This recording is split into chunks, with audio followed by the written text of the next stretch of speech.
It's like cheating. So it is, it's unreal.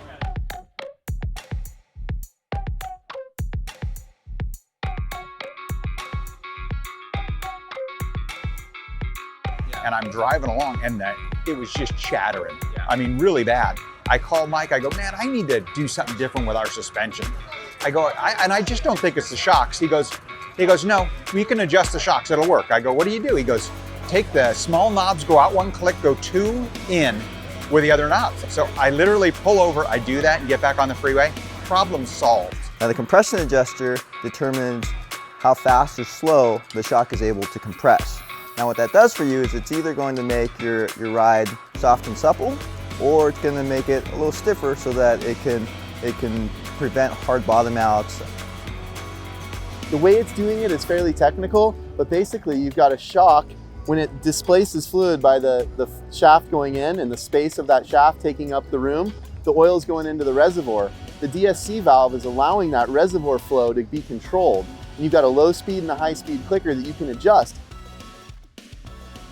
So you want to go ahead and adjust your shock so that you're not bottoming out or having a bunch of unnecessary chassis movements. The chassis movements, a lot of times you're going to go ahead and adjust it through your low speed adjuster. Low speed is, even if you're doing 70 miles an hour on the freeway and you just kind of have a gradual altitude change, that would be low speed because it's a low shaft speed movement. Now, if you're looking for a little more spirited road manners, like you want to take some curvy roads real quick, you want to go ahead and adjust the low speed adjuster in a couple clicks. And you'll feel that the vehicle is more stable through the corners, but it will ride a little harsher, so you'll have to kind of play around with that to see what your preference is on that.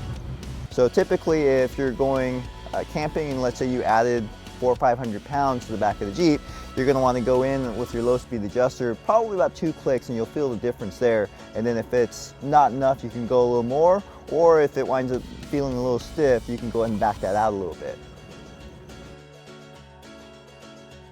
If you find that your vehicle is bottoming out through some of the larger bumps, that's going to be more of a high-speed event, and you're going to adjust the high-speed compression adjuster.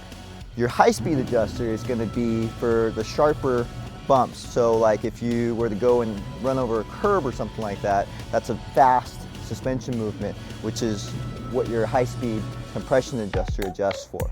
So now, what's that do for you? So if you're in the desert, you may want to stiffen up the compression so you don't have excessive bottom out when you're hitting different size bumps and things like that. But if you're in the rocks, you may want to soften it up a little bit to get a little more ride comfort out of it. So for more information, please visit ridefox.com. And if you'd like to see more videos, please subscribe.